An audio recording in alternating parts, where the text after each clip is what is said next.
Welcome, everybody. Welcome to another edition of Getting to the Other Side. I'm Dr. Eddie Capparucci, and I have Tammy, who's with me here, who kind of guides me along as we do this. I said today was going to be nothing but Q&A. And then I was like, oh, I got to bring up this point. I do really have to bring this up. So I'm going to, and because it just happened yesterday. I'm talking to one of my clients. And that's the thing, you guys get to share. I get to share with you what really goes on in the trenches. That's what I call it. I call it the trenches. Um, and he was talking to me about how he still doesn't get it right occasionally. And what he was referring to was when his wife is grieving and he's there to try to validate and to try to understand and to probe and to be curious and mostly to help her feel a sense of security that I am here with you again. I'm not abandoning you. And he goes, I don't get it right. He goes, sometimes I feel that, you know what, when I enter that danger zone, that, it's just going to go wrong. It's all going to go wrong. And he continued to talk. And as he was talking, he said danger zone 2 more times. And I was taking notes. And as I write notes, I write danger zone. And then I was like, really? Are we really in a danger zone? And I asked him that question. I go, is that what happened? And he goes, no, that's not right. He goes, it's not a danger zone. Oh, actually, wait, before I said that, I go, why do you say danger zone? He goes, because, and he actually started to tear up. He goes, because I'm afraid. I'm afraid that I'm not going to be good enough there. I'm not going to do what I need to do. She's going to be angry with me. She's going to think I'm doing it wrong. I'm going to say the wrong thing. He goes, and I don't want to do that. I want to do the right thing, but I'm so afraid. And I said to him, I go, so, but are you really in a danger zone? And very quickly, he's like, no. He goes, no, it's not a danger zone. I go, why is it not a danger zone? He goes, because in essence, it's really not life and death. I go, it may feel like life and death, but it's not life and death. And he goes, I think you need to reframe how you're looking at your encounter, that it is not, and you have to get a hold of your fear because, the thing is, you're worried that you're going to say the wrong thing. But you know what? What is it that you're supposed to be saying? What is supposed to come out of your mouth during those encounters? Validating, okay, trying to comfort, but more importantly, truth. Truth. That's it. Everything that comes out of your mouth, even in the fact that you do feel, how you feel about what she's going through, it should all be based on truth, not scripted messages that we see in many places, not based on, oh, I think this is what she may want to hear. Truth.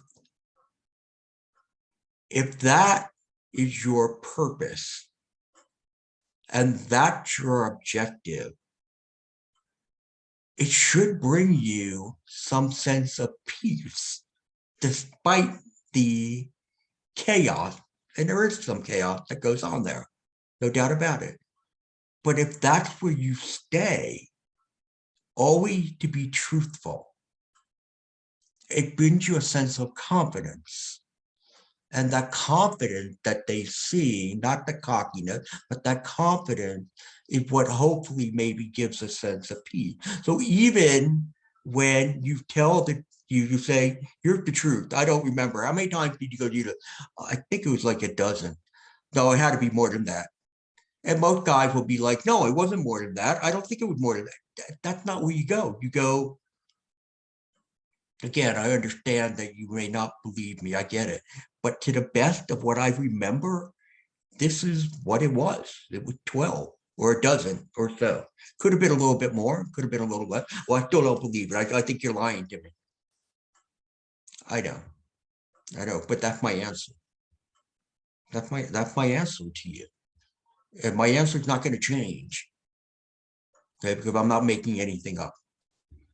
And then again, if that continues and it's still that struggle of that's not it, I know something more, I know you're high. It's like, that's my answer. Now, if you start to feel yourself, again, you've heard me talk about this, your intensity start to grow, that's when you have to say, time out. I need to go recalibrate. I will be back. Give me 10 minutes because I don't want to fight with you. It's the last thing you need. You don't need that. And you go. And then you come back. If things are a little bit calmer, you continue. If they're not, I'm taking another break. And then I come back. But again, every time I come back, I'm staying with truth. So anyway, that's all I needed to get out there, Tammy, today about that. I love what you're sharing about that too. It's, first of all, he was in his feeling of fear.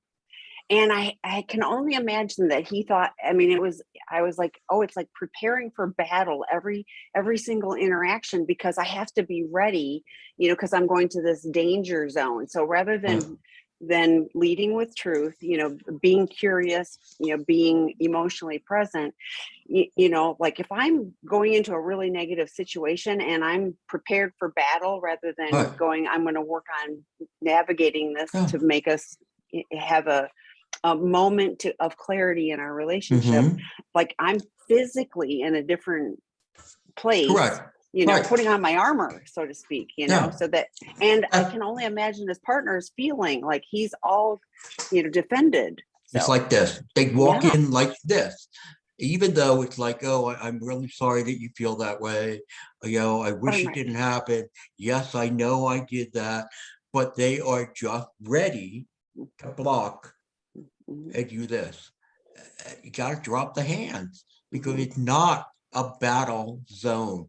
It will become a battle zone if you throw kerosene on it. And the way you do that is, oh, let me explain. Let me tell you how you're wrong. Let me tell you how that's where that work goes wrong. Again, you just continue. If you are being truthful, which hopefully you are, like this is the truth, and you keep getting no, understand, I gotta take a break, recalibrate, come back. And that's the approach that we should take. It should not be a battle zone. Okay. This is a set. Could I think about this? And again, I haven't worked with women in like 4 or 5 years, but I spoke to Barbara Steffen the other day. Barbara Steffen, she's a big leader in this field. She's the one who wrote Sexually Addicted about it.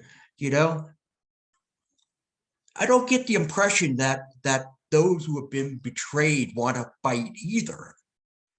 I would hope that's not your intent, that I just want to sit here and duke it out with you. I would hope the intent is I want security.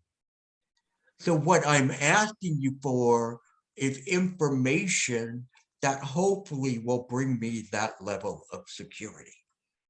If that is not your objective, then I think you need to be sitting with your counselor to figure out what is the objective that you're seeking when you're in the midst of those kind of conversations, because that's what it should be. You want healing. You're trying to heal. And that healing comes in the form of security. So when with the questions you ask, the comments you make, the grieving you do should all be based on a sense of getting to the other side. That's where we want to go. We want to go to the other side to see that, oh, this can be a healthy relationship for perhaps the first time ever.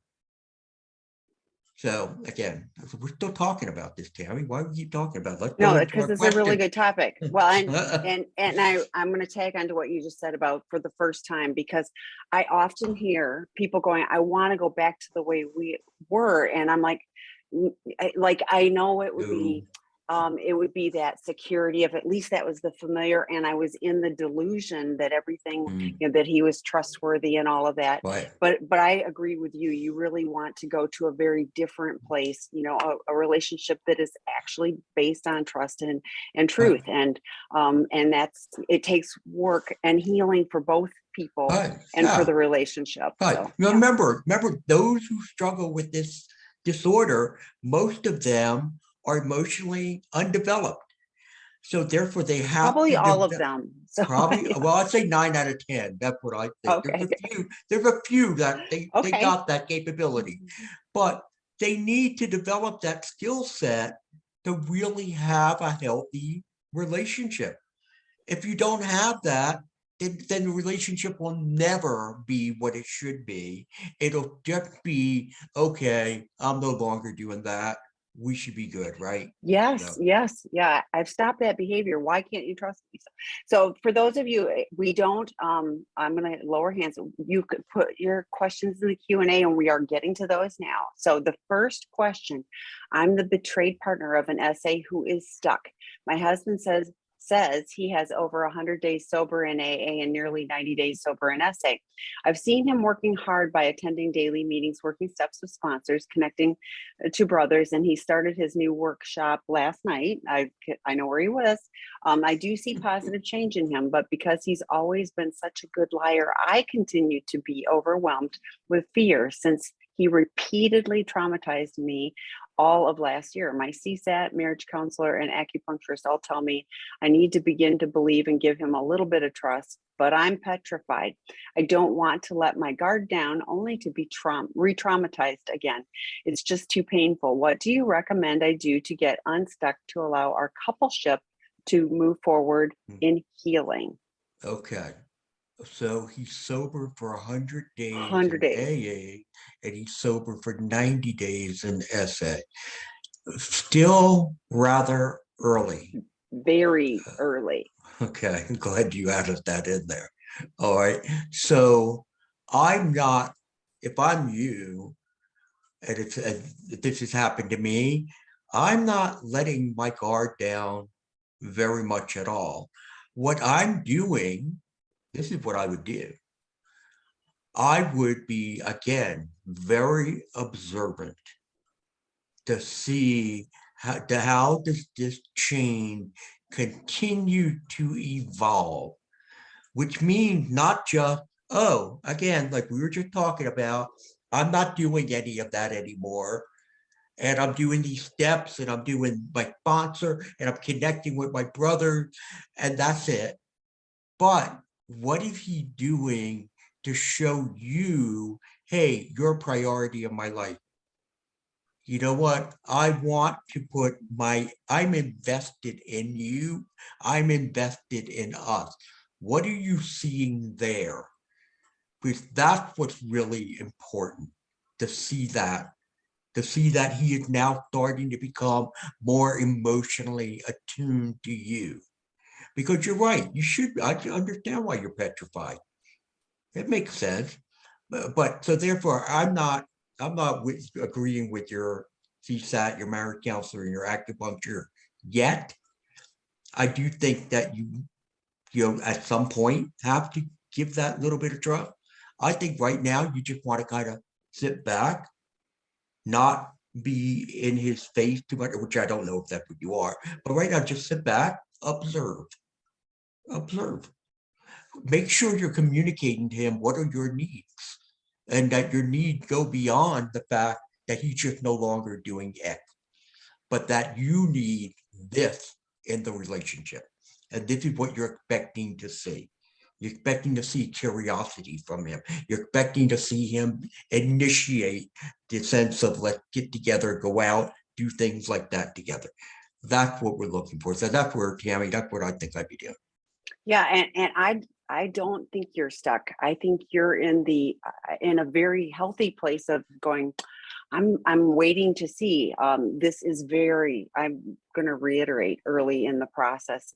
Like, I don't know how long he was acting out, but figure an adult, it's years or decades, you know? So it's one of those things where, you know, 3 months of co-occurring abstinence.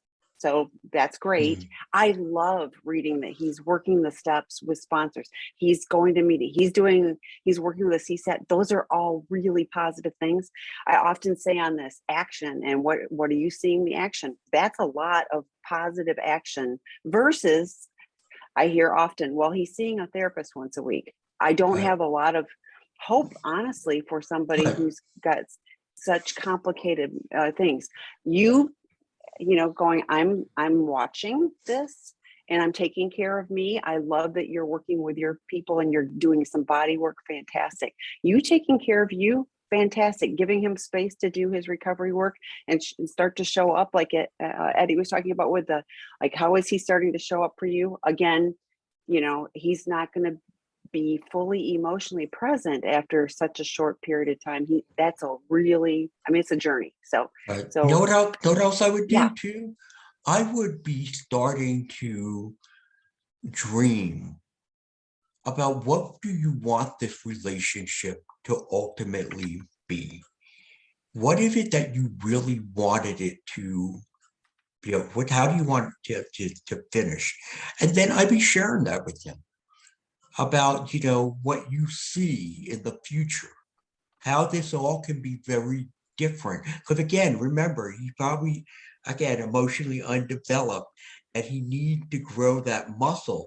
So you giving him some ideas and thoughts of how you think this all will play out in the long run probably will give him a lot of hope that, ooh, wow, I like that vision. I think that's a great vision. I can't wait to get there too. What do I need to do to make that happen? And again, that goes beyond what he's doing. But right now, I would have a sense of hope that he's doing well, but let's keep looking for more.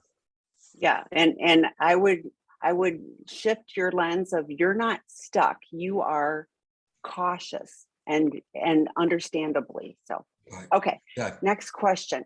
Betrayed partner, married 26 years, 3 years post D-Day, going 60 days of out of the house therapeutic separation. Husband has finally begun some recovery work, CSAT, 12-step meetings. He says he's reading out of the green book and listens to some of your videos, Eddie, which has enlightened him and his childhood trauma, laid the groundwork for sex, porn, and fantasy addictions. I opted for no contact for a period of time as advised in helping break the trauma bond. And obviously I have no idea if he is still doing some of this work or what. So what should I expect to see or experience from interchanges with him to decipher if he's truly in recovery and his heart is changing? How can I know if he's finally acknowledging the years of emotional and psychological abuse, even apart from his acting out behaviors? Yeah, so let me go back for a moment. This is the thing that troubled me a little bit about the separations. I think therapeutic separation are sometimes very needed, but I think there has to be rules of engagement. Because again, if we're just going off, now you're in the spot you're in. What's he doing? What's he up to? You don't know. What's that doing? That's just increasing your anxiety. But anyway, enough for that. That's what happened here. I think, all right, so how do you see now if this separation is still going on, okay, because I think you're going on 60 Which it days. kind of sounds like it, because it's Sounds like like he's gonna how do we get start to but engage I at think least I some think communication? I think what we need right now is to say, hey, you know what? I want to get together, 1, 2 times a week. And it can't just be, so tell me, how you doing with your work, what that, it has to also be about life in general. But I think there's one that's dedicated to talk to me about what are you learning about yourself. That's the key question. That's what you want to know. What kind of insights has he gathered to why he thinks, feels, and acts the way he does? If he's starting to show you that, like for example, I had a young guy, I'm working with a really young kid. He's 22 years old. He's married. for a year, wife 23, and he's in porn and stuff like that. His wife found out and she's devastated. And I started working with him several months ago. He writes to me today. He goes, his wife is away for a few days. He goes, you know what? I realize how lonely I am right now with her being gone, and that I'm feeling this sense of discomfort within me. He goes, it's the same kind of feelings I would have before when I would run to pornography. But instead, I'm reaching out to you and I'm going to go call a friend and hang out with him. See, that's somebody who's learned something about himself. And that's what you want to find. That's how you see if his heart is changing. And also, what is his vision for this new marriage? What does it look like? What is his amends going to be towards you? What kind of amends are you looking for? Those are the kind of conversations that you have. And I think having more, I hope you guys are starting to understand that. I think this program here that Tammy and I have about getting to the other side is more about, hey, let's have hope that we can get this done. Let's stop continuing doing this and understand at some point I have to say, okay, look, I have to accept that's what happened in our life. This is what it is. I don't like it, but you know what? He's doing work. He's fixing himself. I've done my work. How do I move here? But at some point, go back to our first question, you have to take a leap of faith. You have to take a leap of faith. Everybody does that. Everybody who moves to the other side, they take, because there's no guarantee. I wish we could. Tammy, you know of any guarantee program? I don't know of one. I wish we could. I wish we could get them to sign in blood that, I mean, yeah, you do your post-ups and all that stuff, but there's no guarantee. At some point, you take the leap. But I say this, you do not dare take that leap unless you see the change of the heart, that you see the guy who fully vested in you and the marriage. And if you don't see that, if he's still a workaholic and he wants to keep doing that, no, then you can't take that leap. You take the leap when you see a guy who's really wanting to connect. So anyway, that's what I'd be doing here. Yeah, and yeah, I agree with you. And if the opposite of addiction is healthy attachment, I struggle a little bit with the zero contact, because I think it's easy to get in our little silos, but I also do. I think it's really, what are his actions? And I also want to say it's really early. I know it's been 3 years since post D-Day, but if he's just started doing any work, then there was 2 3/4 years of nothingness. That he's just abstinent, maybe. So you're very early in the process too. So really, it's always about action. What are you seeing? Right. When you can start to tell when their hearts are changing, because their lips move one way, but when their heart is different, it's a different message, it's a different feeling. Partners learning to trust their guts, it's challenging, but your gut is more right than you can even imagine. Right. So. And you see different actions. You see different actions here. So anyway, okay. So this is a really complicated question. Why do so many men die on the hill of being defensive and angry when their betrayed spouse needs a warm heart? Oh, actually, it's not a really complicated. You know what the answer is? One word. Fear. There you go. Okay. All right. You got it. That's what it is. They're afraid. They are afraid. And therefore, again, we go back to what I set up earlier today. I'm going to get it wrong. She's going to be disappointed. I am in trouble. And now they're going back. Their inner child has been activated. And it's like, no, we're not taking this. This is not right. This isn't fair. We don't have to deal with this. You make sure you tell her and put her in her place and let her know what the truth is and what, blah, blah. And that's why I teach guys how to manage the inner child, so that they could use the rational thinking to say, I understand. I realize you're hurt. here's the truth. I know you don't believe it. I'm sorry. I know the reason you don't believe it is I put you in that place. And it's just going to be through my actions, and not my actions of just telling you I'm not doing that anymore, but it's through my other actions that you will see that I am changing, or I want to change and evolve. But that's the reason for it is fear.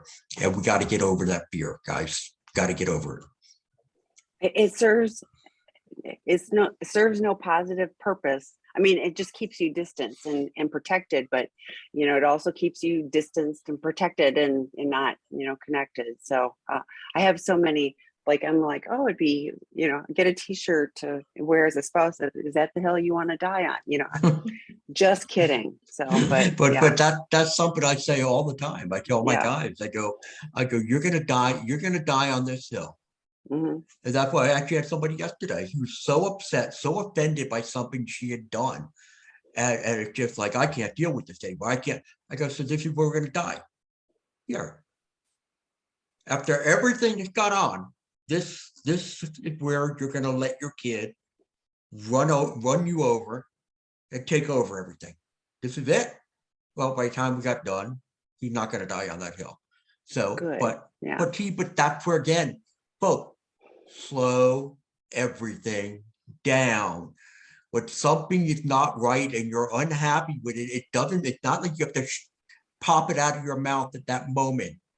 Take a moment, write it down somewhere, think about it, ponder on it, then go and express how you feel about the situation.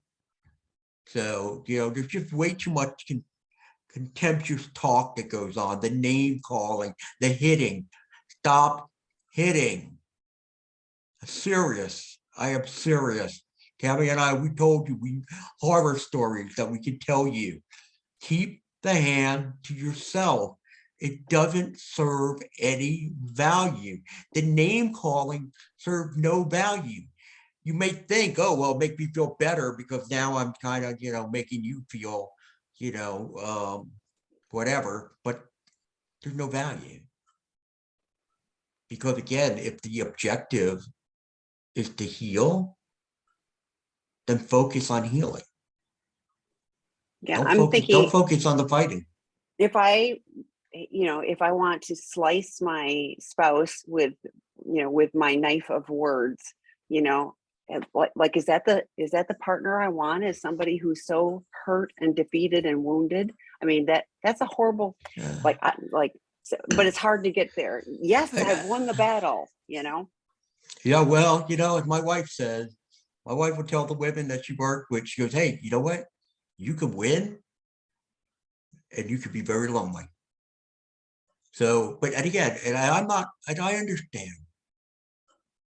We understand the trauma. We understand when trauma happened, that sometimes things come out of your mouth that you wish you could take back. But when those same things keep coming out of your mouth time after time after time after time, I'm sorry. I'm sorry. We need to say, no, that's not appropriate. There's nothing to be gained from that. I know, Tammy, I see like 5 people have just fell out from our audience today. But hey, I just tell it the way I see it. I'm sorry. And I know some people may get well, offended it's by also it. a time thing. We're on the half hour. I know, but So still, we are not anyway, taking this personally. We're going like, no, this not is at the all. message. So Not yes, at yeah. all. Anyway. Okay, so the next question, our 16-year-old daughter has had several discoveries with her father through the years, and I know she has been dealing with an incredible amount of trauma from that. He is working towards recovery, but their relationship is very strained, and most times he doesn't know how to approach difficult conversations with her, so he just stays silent. What kind of help is there for children of SA? We have been together 18 years. He's 7 months sober, sees a CSAT weekly, attends 12-step webinars, etc. Right, So, right. yeah. So, yeah, I mean, again, this is where he needs to be working on not just the recovery of himself and what he's done, what he has done. He has to start on the recovery of the relationship with her. It is sad that she had to discover several of these things. That is not something a child should ever have to deal with.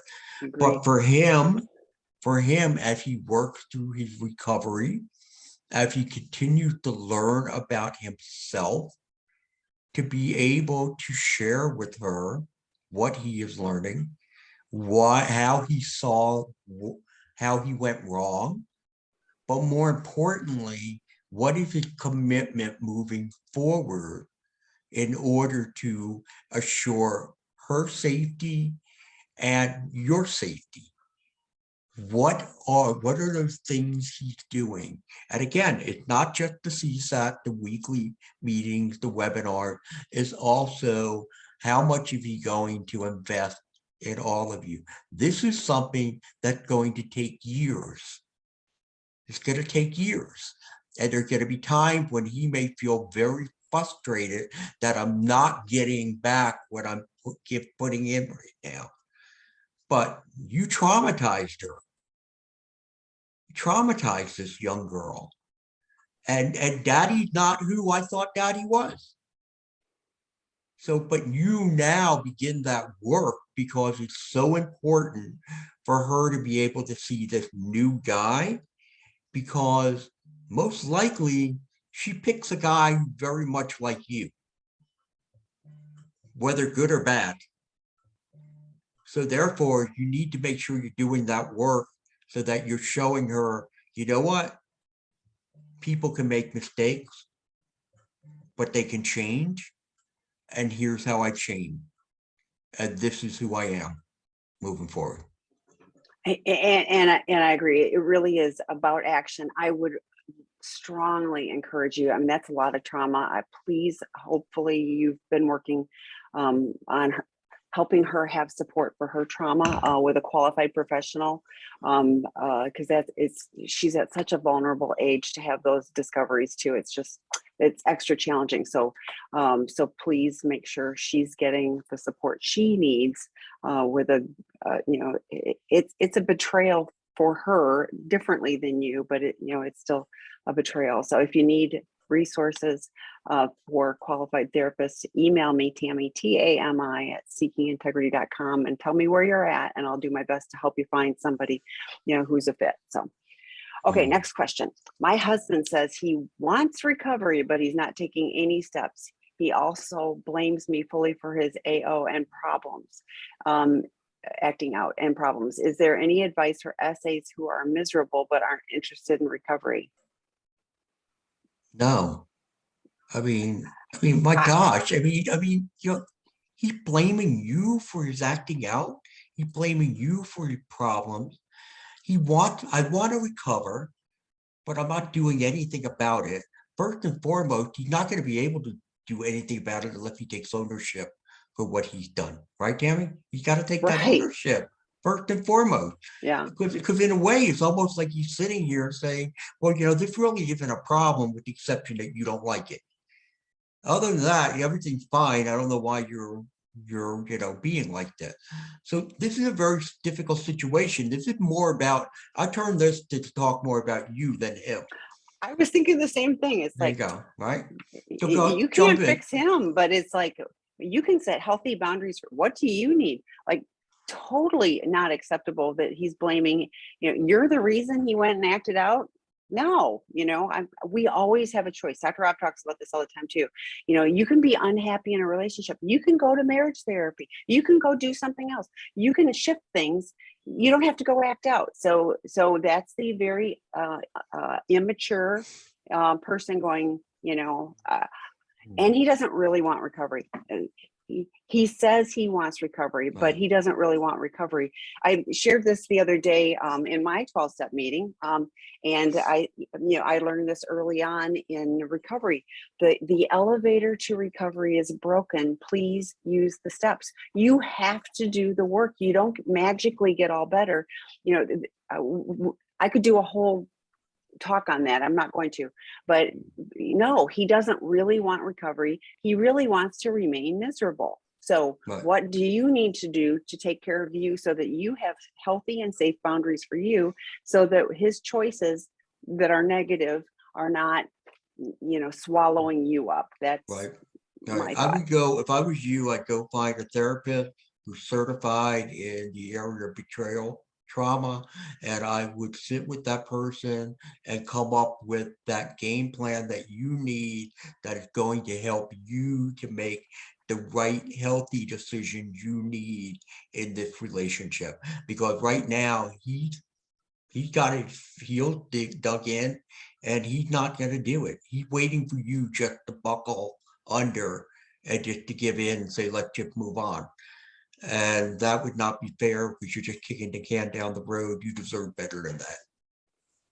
So the next question was somebody that was in your group last night. I enjoyed last night's group. Need to understand how the inner child causes me to go back to my childhood and I find myself getting angry. How do you become mindful so this does not happen? Well, Paul, I'm glad you were there last night. I think we got off to a great start. It's nice to have you part of it. So here, this is what you're talking about. Like you said, your inner child, you start going back and you find yourself getting angry about some of the things that have happened. You are being mindful. Okay, that's what's happening. You're being mindful of these things. What the next step in the process is for you to be able to stay with this anger. We're going to start with anger. Okay, stay with this emotional discomfort, this anger, but then as you're processing, what are the real emotions involved with the circumstances that you're dealing with? One, first of all, I would pick only one at a time. You're not trying to go after multiple things. So if you want to start, a lot of people they'll do their trauma timeline or they'll do their neglect timeline. And they'll list out the various things that had happened to them that really emotionally crippled them at times and mentally disturb them. But then take it one at a time, sit with it. All right, it's anger. What's the real emotion? And if you have a difficult time figuring that out, take a step back and say, okay, what are the thoughts I have about it? And write them down. And you may write down, and at some point you write, and I felt so weak. Ah, there you go. An emotion. I feel weak. I feel inferior. And processing that and putting it down. And then as we go through the class, what I'll be doing is showing you how do I now take this to take that feeling. Remember I told you what you feel versus what is real are usually not the same thing any longer. So hopefully that helps. So for those of you that are here, I just want to make sure you know that there will be that group started last night, but there's going to be another one. So I'm going to talk to Dr. Eddie about getting the next one on. The group is full, but there'll be another one. So watch for that. We have lots of work groups on the seekingintegrity.com site. Watch for more announcements. Okay, the next one, just what you just said, I think is a great place to start with this one. When do you recommend to start couples therapy? It's imperative, or is it imperative, or couples can navigate through the addiction and betrayal without it? Of course, after he is in good recovery, and he is. My concern is that he will go back to his addiction in a few months or years. So I'm reading fear. So this Right. betrayed partner is in the, so even if the reality is he's doing really good and we're making progress, but I'm in that fearful place, and all I can think That's about right. is fear. Right. That's why again you have to be working with your therapist about that fear because the fear is a natural fear. Okay, it's natural, but you have to be working on that so that you get into a place where you can hold on to this discomfort and move forward despite it. Like you said, he's doing great in his recovery as far as you see.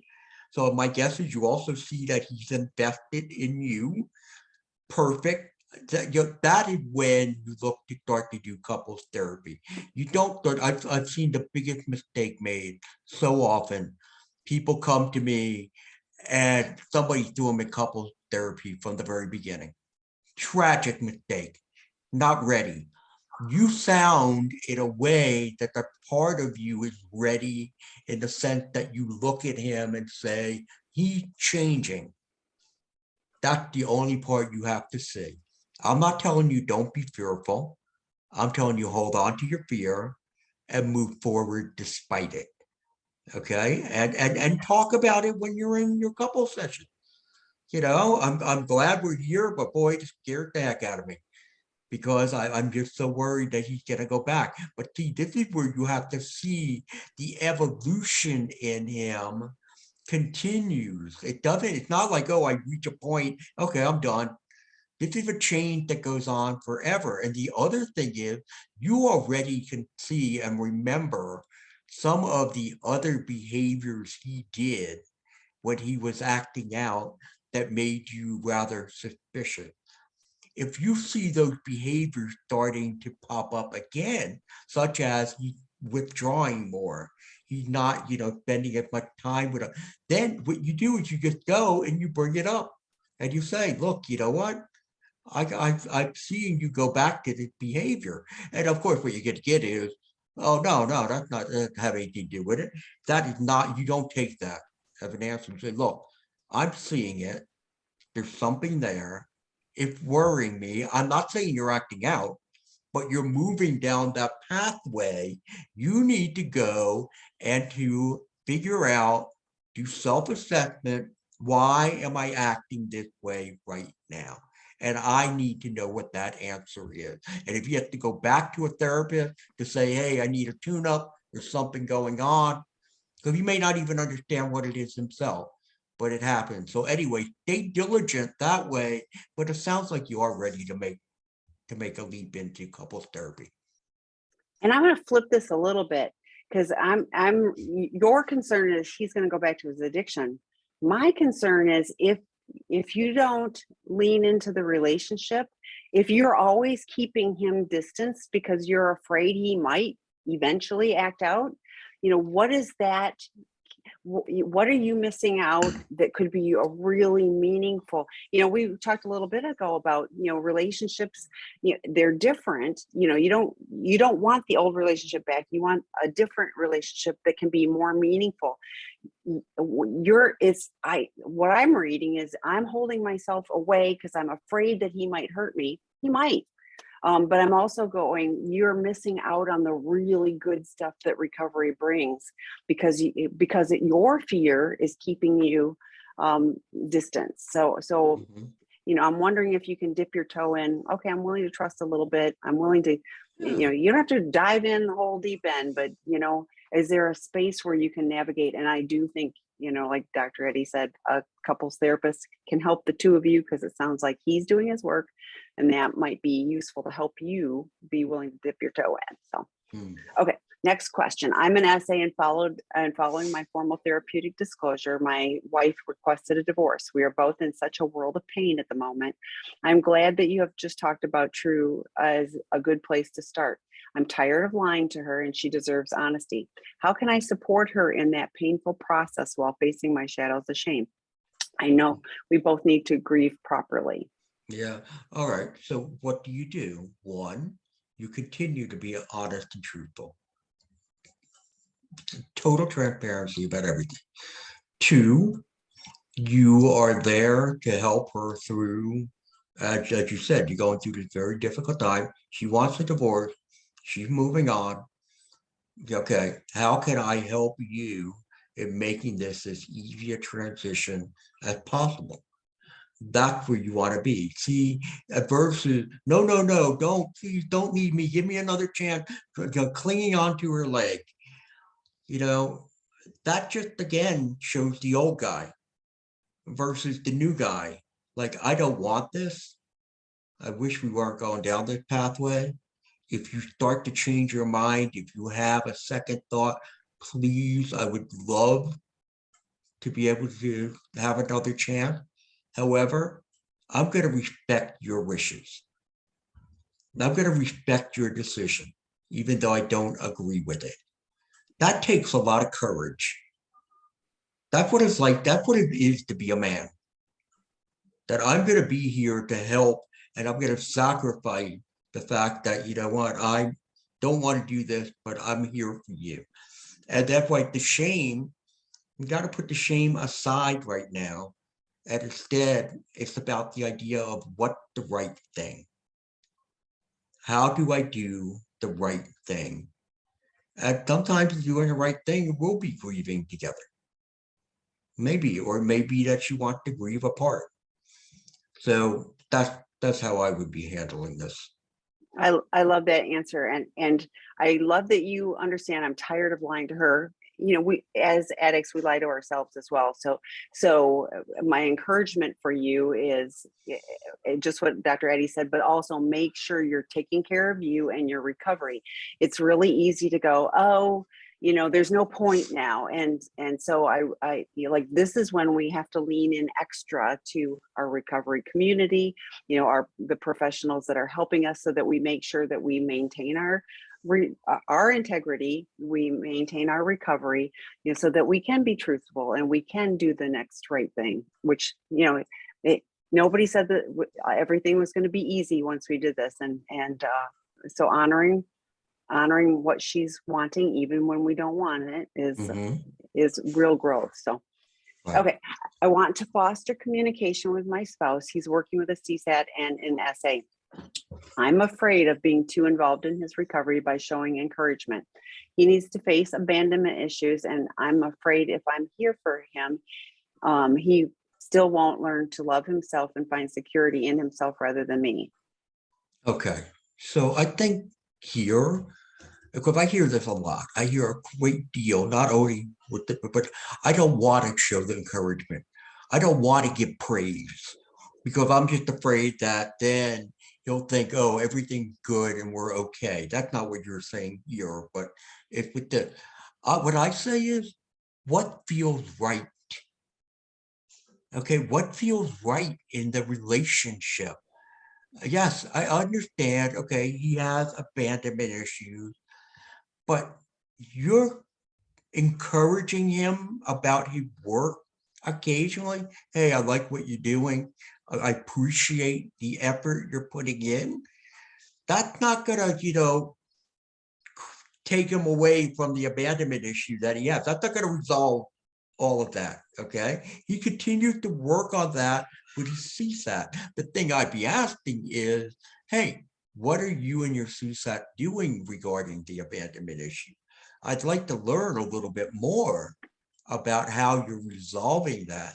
That still should not preclude you from giving encouragement when you think encouragement is due. Yeah, I agree too, because I just said it a minute ago. The opposite of addiction is healthy attachment. So creating unnatural spaces just so somebody has to work on something harder doesn't feel true to me either. So No, it's like an I mean, oxymoron in a yeah, way. It's like I can't give you this, even though I want to give it to you and it will help you, but yet I'm afraid it's going to hurt you. yeah. Again, what does your heart tell you? Does your heart tell you, hey, you know what? I feel like I want to praise him for something. Praise him, give him some encouragement. I talked about this a few weeks ago. You're going to walk around with a baseball bat and you're going to keep banging away, banging away, banging away, no matter what work he's doing. You keep banging away. Healing gonna take a lot longer to get to.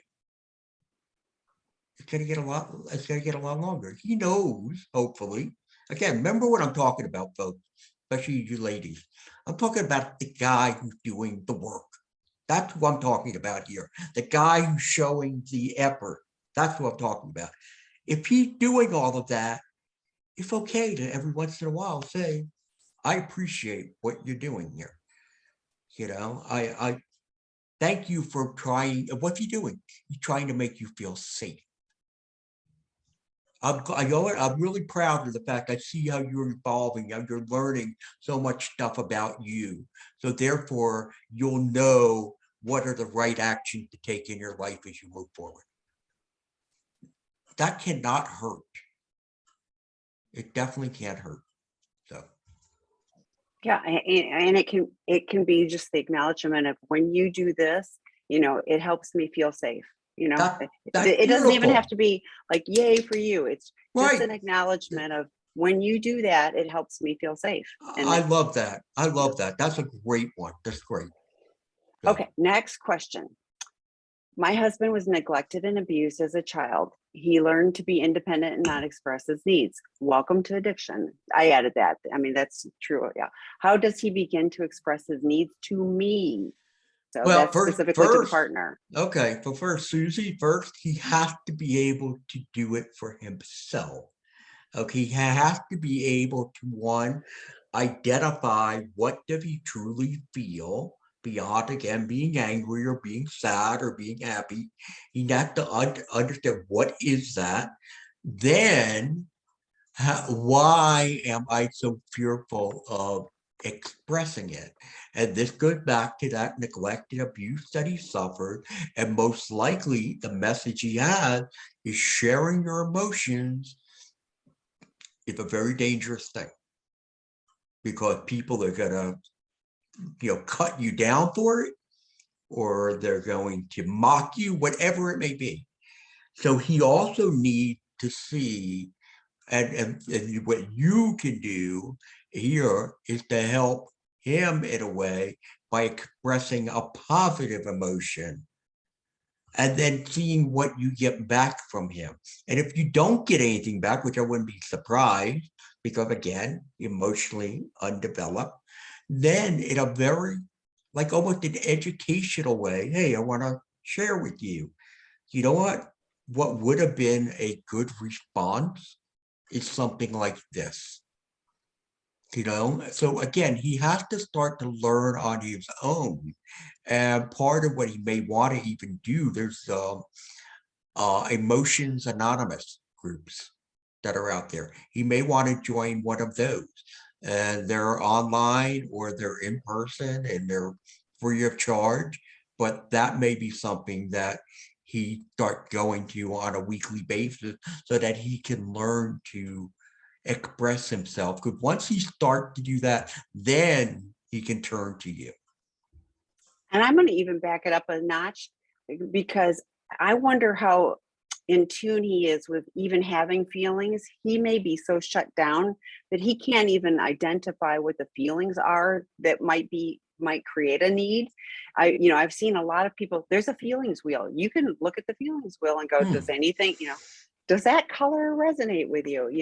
I mean, like, I'm kind of wondering, like, it's super easy to just be, I can't have needs.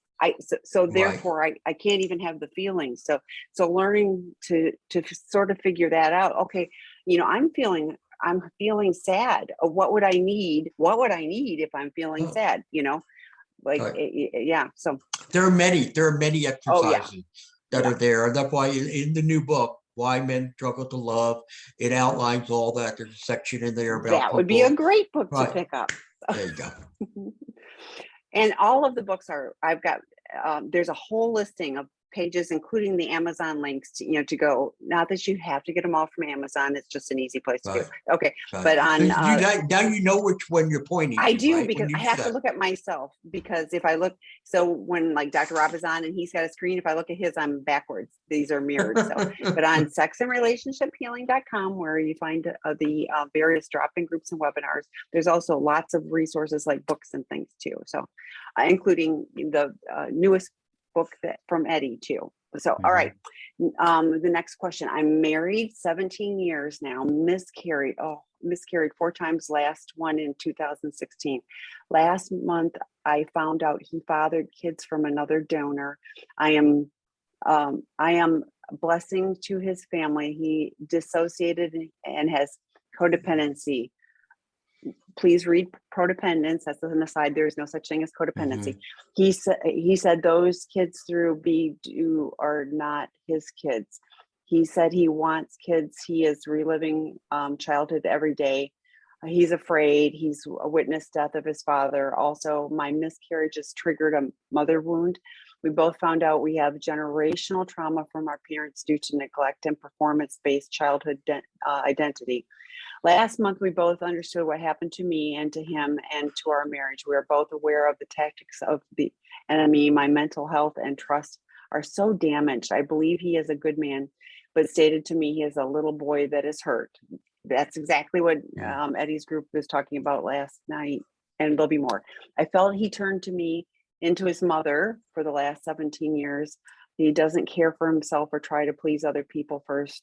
I need a counselor. So we don't do counseling on this. So do you have Mhm. thoughts on this particular? Yeah, I think they're coming to an awakening here that, whoa, we got a big problem and a big issue. And I think, yes, I think the first thing to do is get in front of somebody so that you can start to sort things out in your mind, him with someone and you with someone. As you said, he understands now that, oh, I really am like a little boy, not really a man. So that's something he has to work on. And for you, all of the betrayal that you are going through. So I would, yeah, I would be definitely doing that. I think, damn it, you could probably point her in the direction of I some typed people, an right? answer to email me with location for Okay. that. We have one question in the chat, so I'm going to pull No, that one out. okay. You have described how the sex addict should deal with feeling she is entering the battle zone. How do you advise the betrayed to respond to ongoing anger exhibited from the SA during those bids for security, discussions of pain, etc.? Well, again, one thing you don't want to do is to escalate that. Okay. But what you could do is you could talk about your disappointment that I'm here and I'm trying to get security out of you. I'm trying to talk about my pain, and you once again have trumped me with your anger. And you know what? Again, it shows your emotional immaturity. It shows that you're not changing. And if this has to continue, I don't know where we're going to wind up. But right now, I am not happy about it. And then what I do at that point is I disengage. I would disengage at that point to say, you know what, you need to go think about this and what's troubling you and why. But as you leave to say, and I hope that you're going to be man enough to come back to me and talk to me and tell me what went wrong. And this way, then if he doesn't come back, then again, you got more answers of somebody who is not transforming, he's not evolving. And that's what we need. So that's what I'd be firm to say, no, no, no, we're not putting up with you getting angry with me. Okay. You need to be able to contain that kid of yours and manage him and be able to see my pain. And when you can do that, then come back and share with me what gone wrong. What is it? And he may come back to you and say, well, you know what? When you said such and such, it made me feel belittled. I would hope at that point you might be able to say, well, I'm sorry that that made you feel belittled. I'm not trying to belittle you, but I am hurt. And sometimes things are going to come out of my mouth that they just come out.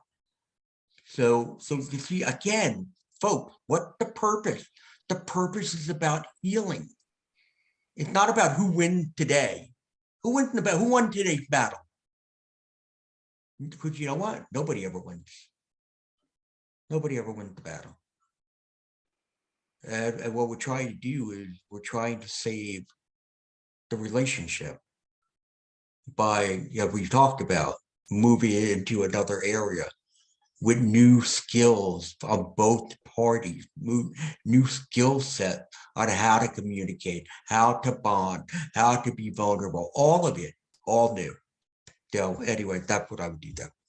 And my only caveat to that is, I nobody can make me feel anything. I can choose my feelings are my feelings and I own my feelings. But so for me, the only twist to that would be when you said that I felt, because then I'm owning my feeling, but you didn't make me do it. I felt Yeah. this way. And Right. so, and that's a little different, but it's only, it's two things. First of It's a all, big difference. yeah, but I It's a big have to difference. take my ownership of my feelings, because otherwise Right. I'm I'm at the whim of anybody, and you can make me feel this way, and I can Mhm. also blame you for my feeling, Right. and a lot of time, I mean, sometimes like somebody was hurtful, and that they can step in and say, Mhm. yeah, I can understand how that came up. Sometimes it's just like it's my wounds, I'm leaning into some wounded place. It's got nothing to do with them. It's got nothing to do with No. them. But But it really is, how do we, instead of doing the battle, how do we move this relationship forward? How do we be connected in a meaningful way, that is good for both of us? right. And that means, guys, you have to do the damn work.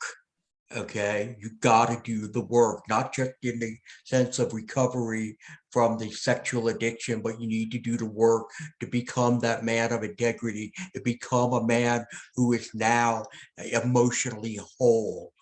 You have to do that also. And I hope that at some point, Tammy, we're going to offer the group that's going to be based on a lot of that stuff. I know Troy Love has a wonderful group on attachment. Several of my guys are in it. Those things are wonderful. That's how we learn.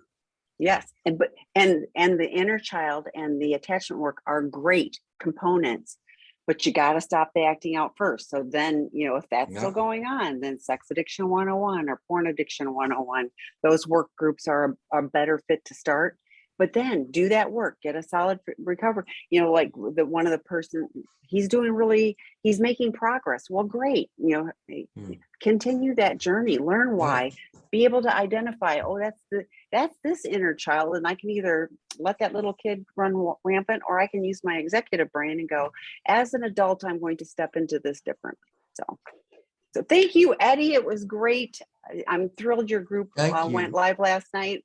We will talk about when we want to offer that again so that others can join. Okay. Yes, absolutely. And thank you, all of you, for, again, your questions today and your participation in this. I mean, I wish we could do it more than once a month, but logistics just don't allow it to happen. But thank you. We really appreciate you're going to be here all of again you next month. So it'll I'll be be great. here again next month. Okay. Thank Bye-bye, you. everybody. Bye.